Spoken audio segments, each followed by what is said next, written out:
Baik, di video kali ini kami kelompok 1 akan mempresentasikan mini riset, rekayasa ide, dan proyek perpajakan. Anggota kelompok 1 yaitu pertama Beta Sihombing, kedua Fatia Kesha Alea Zailani, ketiga Margareta Uli Sitanggang. Pengertian pajak.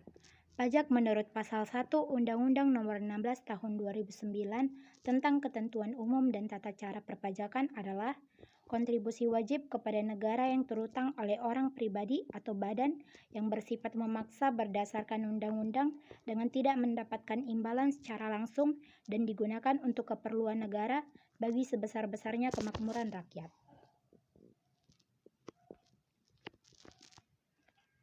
Pengertian penghasilan. Menurut Undang-Undang Perpajakan Nomor 36 Tahun 2008 tentang pajak penghasilan, yang dimaksud dengan penghasilan adalah setiap tambahan kemampuan ekonomis yang diterima atau diperoleh wajib pajak, baik yang berasal dari Indonesia maupun dari luar Indonesia, yang dapat dipakai untuk konsumsi atau untuk menambah kekayaan wajib pajak yang bersangkutan dengan nama dan dalam bentuk apapun. Pengertian pajak penghasilan Pasal 21.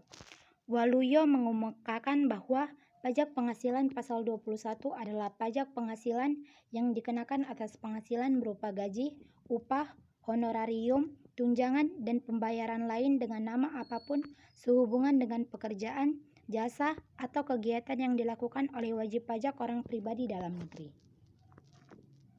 Subjek pajak penghasilan Pasal 21.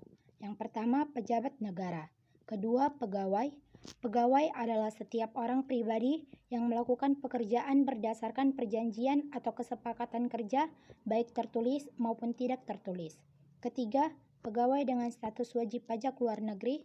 Keempat, penerima pensiun. Kelima, penerima upah. Dan keenam, bukan pegawai. Pengurang yang diperbolehkan dalam perhitungan PPh Pasal 21 ada 4, yaitu yang pertama biaya jabatan, yang kedua biaya pensiun, yang ketiga iuran yang berkaitan dengan gaji yang dibayar oleh pegawai kepada dana pensiun, dan yang terakhir yaitu penghasilan tidak kena pajak. Tarif pajak PPh Pasal 21. Yang pertama, lapisan penghasilan kena pajak sampai dengan 50 juta rupiah dikenai tarif pajak sebesar 5%. Yang kedua, lapisan penghasilan kena pajak dari 50 juta rupiah sampai dengan 250 juta rupiah dikenai tarif pajak sebesar 15%. Yang ketiga, lapisan penghasilan kena pajak dari 250 juta rupiah sampai dengan 500 juta rupiah dikenai tarif pajak sebesar 25%. Dan yang terakhir, lapisan penghasilan kena pajak di atas 500 juta rupiah dikenai tarif pajak sebesar 30%. Kebijakan PPh Pasal 21 ada 3, yaitu yang pertama, PPh Pasal 21 ditunjang oleh karyawan. Yang kedua, PPh Pasal 21 ditunjang perusahaan. Dan yang terakhir, PPh Pasal 21 diberikan dalam bentuk tunjangan. Penggolongan UMKM. 1. Usaha mikro atau industri rumah tangga. 2. Usaha kecil. 3. Usaha menengah. Cara menghitung dan membayar PPh final untuk UMKM.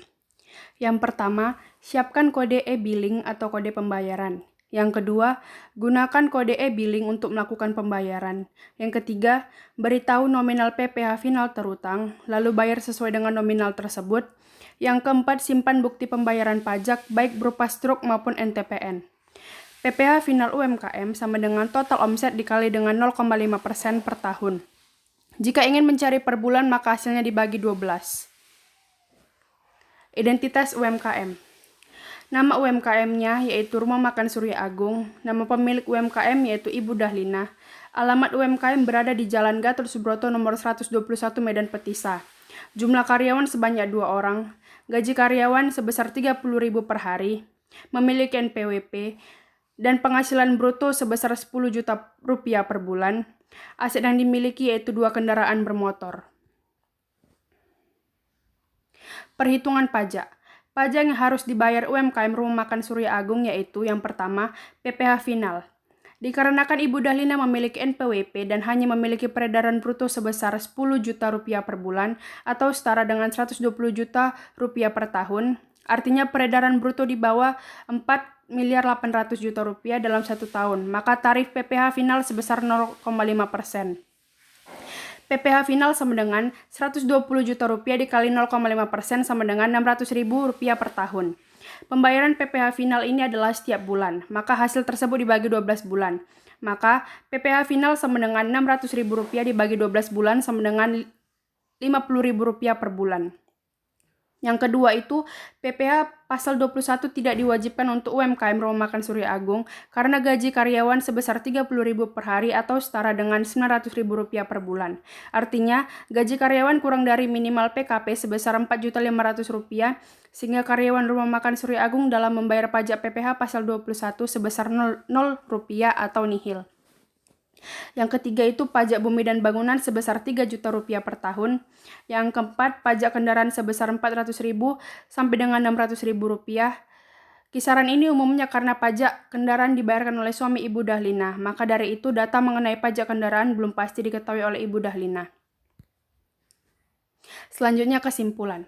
UMKM Rumah Makan Surya Agung sudah mempunyai NPWP, sehingga bisa disimpulkan bahwa narasumber mengerti akan pentingnya memiliki NPWP agar tidak mengalami tarif pajak yang besar. UMKM Rumah Makan Surya Agung merupakan UMKM berskala kecil karena memiliki jumlah karyawan sebanyak 6 orang, yaitu sebelum pandemi, namun dikarenakan pandemi COVID-19, jumlah karyawan menjadi 2 orang serta memiliki peredaran bruto kurang dari 4,8 miliar per tahun. Pajak yang harus dibayar narasumber yaitu pajak bumi dan bangunan, pajak kendaraan, dan PPh final. Akibat pandemi COVID-19, narasumber sulit membayar pajak, maka dari itu narasumber mengeluh dan meminta kepada pemerintah untuk memberikan keringanan pajak, karena kesulitan untuk memutar pendapatan mereka dan tak jarang juga lebih besar pengeluaran daripada pendapatan. Narasumber juga tidak mengetahui adanya kebijakan Presiden tentang kompensasi untuk UMKM. Terima kasih.